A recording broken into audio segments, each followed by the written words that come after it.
প্রিয় দিনী ভাই ও বোন, আপনি যদি অনেক বেশি অভাব অনটনের মধ্যে থাকেন, অনেক বেশি ঋণগ্রস্ত হয়ে থাকেন, টাকা পয়সা ধন সম্পদ যেন আপনার কাছে আসেই না, যতই উন্নতি করতে চাচ্ছেন ততই নিচের দিকে চলে যাচ্ছেন, অভাব অনটন আপনাদের পরিবার সংসারের পিছু ছাড়ছে না, তাহলে আমি আপনাদেরকে এমন একটি ছোট্ট পাওয়ারফুল শক্তিশালী দোয়ার কথা বলে দেব। নবীজি একজন সাহাবীকে এই ছোট্ট দোয়াটা শিখিয়েছিলেন। সেই সাহাবী কোটি টাকার ঋণ পরিশোধ করেছে এই দোয়াটি পাঠ করার পরে, এবং সমস্ত অভাব অনটন দূর করে দিয়ে সেই সাহাবীকে আল্লাহ রাব্বুল আলামিন অনেক বেশি ধনী বানিয়েছে। টাকা পয়সার কোনো অভাব ছিল না। তাই আপনি যদি অনেক বেশি অভাব অনটনে থাকেন, অনেক বেশি কষ্টে থাকেন, ঋণগ্রস্ত হয়ে থাকেন, আপনাকে বলবো ভাগ্যটাকে পরিবর্তন করতে চেষ্টা করুন। নবীজির শেখানো এই ছোট্ট দোয়াটি শুধুমাত্র 41 বার একটি নিয়মে আপনি পাঠ করুন, ইনশাআল্লাহ আপনার ভাগ্য পরিবর্তন হবে, আপনার অভাব দূর হবেই হবে। যত টাকাই আপনার ঋণগ্রস্ত হন না কেন, সমস্ত ঋণকে আল্লাহ রাব্বুল আলামিন পরিশোধ করার ব্যবস্থা করে দিবে। এই দোয়াটি খুবই শক্তিশালী, খুবই পাওয়ারফুল। যেই সাহাবীকে নবীজি এই দোয়াটি শিখিয়ে দিয়েছেন সেই সাহাবীর নাম হচ্ছে হযরত সাদ ইবনে কওলা রাদিয়াল্লাহু তাআলা আনহু। প্রিয় দিনী ভাই এবং মহিলা, মা ও বোনেরা, গভীর মনোযোগ সহকারে শুনুন এই আলোচনাটা। জীবনে কত সময় নষ্ট করেছেন, অভাব অনটনের কারণে কষ্ট পেয়েছেন, এখনো পাচ্ছেন। আমি বলবো মনোযোগ সহকারে ভিডিওটা দেখে আমলটা শিখে আপনি দোয়াটি 41 বার এই মন থেকে পাঠ করুন, ইনশাআল্লাহ আল্লাহ রাব্বুল আলামিন সমস্ত অভাব অনটনগুলোকে দূর করে দিবে, ঋণকে পরিশোধ করার ব্যবস্থা করে দিবে। আপনার জন্য আল্লাহ বিশেষ রিজিকের খাজানা থেকে আল্লাহ আপনাকে রিজিক দান করবে, রিজিকের দরজা আপনার জন্য আল্লাহ রাব্বুল আলামিন খুলে দিবে। যেই সাহাবী নবী করিম সাল্লাল্লাহু আলাইহি ওয়াসাল্লামের কাছ থেকে এই দোয়াটি শিখিয়েছিলেন, আল্লাহর নবীজি শিখিয়েছিলেন, সেই সাহাবীর নাম হচ্ছে হযরত সাদ ইবনে কওলা রাদিয়াল্লাহু তাআলা আনহু। তিনি মক্কা থেকে মদিনায় হিজরত করে আসলেন। মক্কায় থাকতে ধনী ছিলেন, টাকা পয়সার অভাব ছিল না। মদিনাতে আসার পর তিনি অনেক গরিব হয়ে গিয়েছিলেন, টাকা পয়সা ছিল না, অনেক কষ্টে ছিল, ঋণগ্রস্ত হয়ে গিয়েছিল। আল্লাহর নবীজিকে এসে বললেন, ইয়া রাসূলুল্লাহ, ও ইয়া হাবিবাল্লাহ, আমার অভাব অনটন পিছুই ছাড়ছে না, টাকা পয়সা নাই, ধন সম্পদ নাই। ইয়া রাসূলুল্লাহ, আমি কি করব, কোন রাস্তাই খুঁজে পাচ্ছি না, আমি ঋণগ্রস্ত হয়ে গিয়েছি, টাকা পয়সার টেনশন আমার মাথার মধ্যে আছে, আমি কোন রাস্তাই পাচ্ছি না।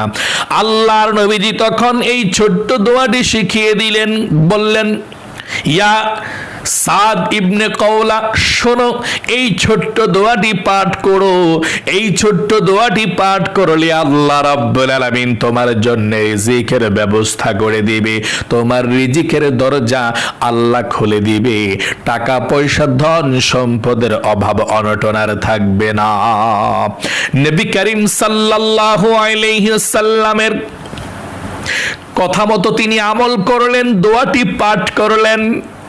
এরপর থেকে আল্লাহ অভাবের কষ্ট, ঋণগ্রস্ত হওয়ার কষ্ট দূর করে দিয়ে আল্লাহ ধনী বানিয়ে দিলেন, এবং কোটি কোটি টাকার ঋণ পরিশোধ তিনি করতে পেরেছিলেন। এই দোয়াটি আমি আপনাদেরকে শিখিয়ে দেব, মনোযোগ সহকারে এই দোয়াটি শিখবেন ইনশাআল্লাহ। স্ক্যানের মধ্যে বাংলাতে দিয়ে দেব, আপনারা বাংলা উচ্চারণটা দেখে দেখে শিখবেন ইনশাআল্লাহ। বাংলা দেখে দেখে পড়লেও হবে, দোয়াটা 41 বার পড়বেন একটি নিয়মে। আমলটি কিভাবে করবেন শুনুন। আপনারা দিন অথবা রাত যেই কোনো সময় এই আমলটি করতে পারেন, কোনো সমস্যা নেই। এই আমলটি যখন করবেন প্রথম আপনাকে এই নিয়মটা মেনে আমলটা করতে হবে। শুনুন, সর্বপ্রথম সুন্দর করে আপনি ওযু করতে হবে। দিন অথবা রাত যেই কোনো সময় আপনি আমলটি করতে পারেন। আপনি সুন্দর করে প্রথমে ওযু করবেন। ওযুর শুরুতে বিসমিল্লাহির রহমানির রহিম পাঠ করে তারপর সুন্দর করে ওযু করবেন। ওযুটা করার পর আপনি কালেমায়ে শাহাদাত পাঠ করবেন। নবীজি বলেছেন, যে ব্যক্তি ওযু করার পরে কালেমায়ে শাহাদাত পাঠ করে আল্লাহ রাব্বুল আলামিন তার জন্য 8 জান্নাতের দরজা খুলে দেয় এবং আল্লাহ বলেন, ও আমার বান্দা বান্দি, যাও তুমি যেই কোনো জান্নাতের দরজা দিয়ে যেই কোনো জান্নাতের মধ্যে প্রবেশ করো। আল্লাহু আকবার, আল্লাহু আকবার। তাহলে আপনার জন্য সবচেয়ে শ্রেষ্ঠ জান্নাত, জান্নাতুল ফেরদাউসের দরজাও আল্লাহ রাব্বুল আলামিন খুলে দিবে। ওযু করার পরে কালেমায়ে শাহাদাত পাঠ করলে ইনশাআল্লাহ। কালেমায়ে শাহাদাতরা একবার পাঠ করুন। আশহাদু আল্লা ইলাহা ইল্লাল্লাহু ওয়াহদাহু লা শারীকা লাহু ওয়া আশহাদু আন্না মুহাম্মাদান আবদুহু ওয়া রাসূলুহু। এভাবে আপনি কালেমায়ে শাহাদাতরা পাঠ করবেন ইনশাআল্লাহ। তারপরে আপনি পবিত্র একটি নির্জন জায়গার মধ্যে আমলটি করবেন। মানে আপনাকে যাতে কেউ ডিস্টার্ব না করে আমলটি করার সময় সেখানে আপনি আমলটি করবেন ইনশাআল্লাহ।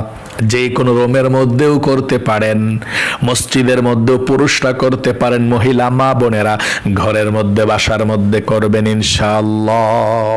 মানে ডিস্টার্ব যাতে আপনাকে কেউ না করে। সুন্দর করে ওযু করার পর আপনি নামাজের জায়নামাজের মধ্যে দাঁড়িয়ে যাবেন। মাত্র 2 রাকাত নফল নামাজ আপনি আদায় করবেন। তারপরে দোয়াটি 41 বার পড়বেন ইনশাআল্লাহ। কোন নিয়মে 2 রাকাত নফল নামাজ পড়বেন শুনুন। আপনি নামাজের জায়নামাজের মধ্যে দাঁড়িয়ে যদি পারেন এই দোয়াটা পড়বেন, না পারলে কোনো সমস্যা নেই। এই দোয়াটা, ইন্নী ওয়াজ্জাহতু ওয়াজহিয়া লিল্লাযী ফাতারাস সামাওয়াতি ওয়াল আরদা হানিফাও ওয়া মা আনা মিনাল মুশরিকিন। যদি পারেন আপনি পড়বেন, যদি না পারেন কোনো সমস্যা নেই ইনশাআল্লাহ, আপনি নিয়ত করলেই চলবে। আচ্ছা, আপনি নামাজের জন্য দাঁড়িয়ে আপনি নিয়ত করবেন, শুধু প্রথমে বলবেন, আল্লাহ আমার যত অভাব অনটন আছে, যত ঋণ আছে, সমস্ত অভাব অনটন দূর হওয়ার জন্যে, ঋণ পরিশোধ হওয়ার জন্যে এবং রিজিক পাওয়ার জন্যে, রিজিকে বরকত পাওয়ার জন্যে 2 রাকাত নফল নামাজ আদায় করছি। আমি আবারও বলছি, আপনি যে সমস্যায় আছেন, আল্লাহ আমার অভাব অনটন দূর হওয়ার জন্যে, ঋণ পরিশোধ হওয়ার জন্যে, আল্লাহ তোমার পক্ষ থেকে রিজিক পাওয়ার জন্যে, আল্লাহ রিজিকে বরকতের জন্য আমি 2 রাকাত নফল নামাজ পড়তেছি। আমি কিবলামুখী হয়ে 2 রাকাত নফল নামাজ আদায় করছি। আল্লাহু আকবার। মানে সমস্যার কথাটা বলে আল্লাহকে তারপর বলবেন, আমি কিবলামুখী হয়ে 2 রাকাত নফল নামাজ আদায় করছি। আল্লাহু আকবার। নিয়তটা বেঁধে সানা পাঠ করবেন অন্যান্য নামাজের মতোই। সানা পাঠ করে আউযু বিল্লাহ বিসমিল্লাহ সহকারে সূরা ফাতিহা পাঠ করবেন, আলহামদু সূরাটা। তারপরে আপনি যেই সূরাটা ভালো পারেন একটা সূরা পড়বেন, আলাম তারা বা তাব্বাত ইয়াদা বা কুল হুয়াল্লাহ, যেই সূরাটা ভালো পারেন ওই সূরাটা আপনি পড়বেন, একটি সূরা পড়ে আপনি রুকুর মধ্যে চলে যাবেন। তারপর রুকু সাজদা ঠিকঠাক করে আপনি দ্বিতীয় রাকাতের জন্য দাঁড়াবেন। দাঁড়িয়ে বিসমিল্লাহির রহমানির রহিম পড়ে আপনি সূরা ফাতিহা আলহামদু সূরাটা পড়বেন। তারপর আপনি যেই কোনো একটি সূরা পড়তে পারেন, কুল হুয়াল্লাহ সূরা পড়তে পারেন, একবার পড়ে আপনি রুকুতে চলে যাবেন। রুকু সাজদা সব ঠিকঠাক মতো দিয়ে আপনি বসে তাশাহুদ দুরূদ শরীফ দয়ামা সূরা পড়ে আপনি সালাম ফেরাবেন এভাবে, আসসালামু আলাইকুম ওয়া রাহমাতুল্লাহ, আসসালামু আলাইকুম ওয়া রাহমাতুল্লাহ। এভাবে আপনি সালাম ফিরাবেন। সালাম ফিরানোর পরে আপনি 3 বার পড়বেন আস্তাগফিরুল্লাহ আস্তাগফিরুল্লাহ আস্তাগফিরুল্লাহ। প্রিয় দিনী মহিলা মা ও বোনেরা, ভাই বোনেরা, আশা করি নামাজটা কিভাবে পড়তে হয় আপনি শিখতে পেরেছেন। তারপরে আপনি নামাজের পরে বসবেন, বসে এই দোয়াটি পড়বেন।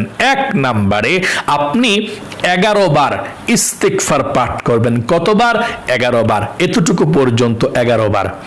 এবং আল্লাহর কাছে বলবেন, আল্লাহ আমার জীবনের সমস্ত গুনাহগুলো তুমি ক্ষমা করে দাও। 11 বার এভাবে আস্তাগফিরুল্লাহ ওয়া আতুবু ইলাইহি আস্তাগফিরুল্লাহ ওয়া আতুবু ইলাইহি আস্তাগফিরুল্লাহ ওয়া আতুবু ইলাইহি আস্তাগফিরুল্লাহ ওয়া আতুবু ইলাইহি। এইভাবে আপনি 11 বার পাঠ করবেন। 2 নম্বরে নামাজের দুরূদ ইব্রাহিমটা আপনি 3 বার পড়বেন। আল্লাহুম্মা সাল্লি আলা মুহাম্মাদি ওয়া আলা আলি মুহাম্মাদ কামা সাল্লাইতা আলা ইব্রাহিম ওয়া আলা আলি ইব্রাহিম ইন্নাকা হামিদুম মাজিদ। আল্লাহুম্মা বারিক আলা মুহাম্মাদি ওয়া আলা آل محمد كما باركت على إبراهيم وعلى آل إبراهيم إنك حميد مجيد। 3 বার পড়বেন এই দুরূদ ইব্রাহিমটা। 3 নম্বরে নবীজির শেখানো সেই ছোট্ট রিজিক পাওয়ার, ধন সম্পদ পাওয়ার, ধনী হওয়ার, ঋণ পরিশোধের এই ছোট্ট দোয়াটি পড়বেন 41 বার গনে গনে। আমি স্ক্যানের মধ্যে দোয়াটি বাংলাতে লিখে দিচ্ছি। বাংলা দোয়াটি আপনি আমার সঙ্গে সঙ্গে একটু সহিশুদ্ধভাবে 2টি বা 3টি বার পড়ুন। আমি 3 বার আপনাদেরকে পড়িয়ে দিচ্ছি। ছোট্ট দোয়াটি আমার সঙ্গে পড়ুন ইনশাআল্লাহ। আল্লাহুম্মা ইয়াসসিরলি রিজকি ওয়া ওয়াসসি'লি ফি মাআশি। আবারও পড়ুন আমার সঙ্গে। আল্লাহুম্মা ইয়াসসিরলি রিজকি ওয়াসি'লি ফি মাআশি। আশা করি খুব সুন্দর করে আপনি পাঠ করতে পেরেছেন। এই দোয়াটি আপনি 41 বার পড়বেন। দোয়াটি 41 বার পড়ে আপনি তারপর 3 বার আবারও দুরূদ ইব্রাহিমটা নামাজের দুরূদরা পড়ে আল্লাহর কাছে দোয়া করবেন। মুনাজাত করে আপনি আল্লাহর কাছে সর্বপ্রথম 3 বার আল্লাহকে ডাক দিবেন নামটি বলে, ইয়া যাল জালালি ওয়াল ইকরাম, ইয়া যাল জালালি ওয়াল ইকরাম, ইয়া যাল জালালি ওয়াল ইকরাম। এভাবে আল্লাহুম্মা আমিন বইলা 3 বার আল্লাহকে ডাক দিবেন, ইয়া যাল জালালি ওয়াল ইকরাম, এভাবে 3 বার। তারপর আল্লাহর কাছে আপনি বলবেন যে আল্লাহ আমি এই জন্য আমলটি করেছি। ও আল্লাহ খুব বেশি অভাব অনটনের মধ্যে আছি, খুব বেশি ঋণগ্রস্ত হয়েছি। আল্লাহ কোনো উন্নতি হচ্ছে না পরিবার সংসারে। আল্লাহ আমাদের পরিবার সংসার থেকে অভাবকে দূর করে দাও, রিজিক দাও, ধন সম্পদ দাও, অভাবকে দূর করে দাও। এভাবে আপনি আল্লাহর কাছে রিজিক চাইবেন, ধন সম্পদ চাইবেন, ঋণ থেকে মুক্তি চাইবেন এবং সব কিছু বলার পর সবার জন্য দোয়া করবেন। যারা দুনিয়া থেকে বিদায় নিয়ে চলে গিয়েছে, মুরব্বী, কবরবাসী, সবার জন্য, আপনার জন্য, পরিবারের জন্য, সবার জন্য দোয়া করার পরে আপনি বলবেন আল্লাহ নবীজির উসিলায় দোয়াকে কবুল করো। আমিন আমিন বিরহমাতিকা ইয়া আরহামার রাহিমিন। প্রিয় দিনী ভাই এবং মহিলা মা ও বোনেরা, আশা করি আপনারা কিভাবে ঋণ থেকে মুক্তি হওয়ার জন্য আমলটি করবেন খুব সুন্দর করে বুঝতে পেরেছেন। আল্লাহ আপনাদের ঋণকে পরিশোধ করার তৌফিক দিক, আপনাদের জীবনকে সুন্দর করুক, বিপদ আপদ দূর করুক এবং আপনাদেরকে আল্লাহ জীবনে একবার মক্কা মদিনায় নেক। সকলে কমেন্ট বক্সের মধ্যে লিখবেন আমিন এবং ভিডিওতে একটি লাইক দিবেন। যারা কমেন্ট বক্সের মধ্যে আমিন লিখেছেন, ভিডিওতে একটি লাইক দিয়েছেন, আল্লাহ তাদেরকে তুমি কবুল করো, মঞ্জুর করো, জীবনে একবার মক্কা মদিনায় নাও। আমিন। আজ এ পর্যন্তই। আবারও অন্য কোনো ভিডিওতে দেখা হবে ইনশাআল্লাহ। সেই পর্যন্ত আপনাদের সকলের সুস্বাস্থ্য আল্লাহর কাছে কামনা করে আজ এখানে বিদায় নিচ্ছি। ও হ্যাঁ, এই দোয়াটি আপনারা মাঝে মধ্যে নামাজের পর পড়তে চেষ্টা করবেন। 2 বার বা 3 বার। প্রথমে যেভাবে বলেছি নামাজ পড়ে 41 বার পড়বেন, এরপরে যদি মন চায় মাঝে মধ্যে দোয়াটি পড়বেন ইনশাআল্লাহ। যদি দোয়াটি পড়েন উপকৃত হবেন, আল্লাহ খুব দ্রুত আপনাদেরকে রিজিক দিবে। দোয়াটির অর্থটা কি জানেন? হে আল্লাহ, আমার রিজিক সহজ করে দাও এবং আমার জীবিকা প্রশস্ত করে দাও। চিন্তা করেছেন কত সুন্দর দোয়াটির অর্থ, তাই অবশ্যই দোয়াটি পাঠ করবেন ইনশাআল্লাহ। তাহলে আজ এ পর্যন্তই। আল্লাহ আপনাদের সকলকে ভালো রাখুক, সুস্থ রাখুক। আসসালামু আলাইকুম ওয়া রাহমাতুল্লাহি ওয়া বারাকাতুহু।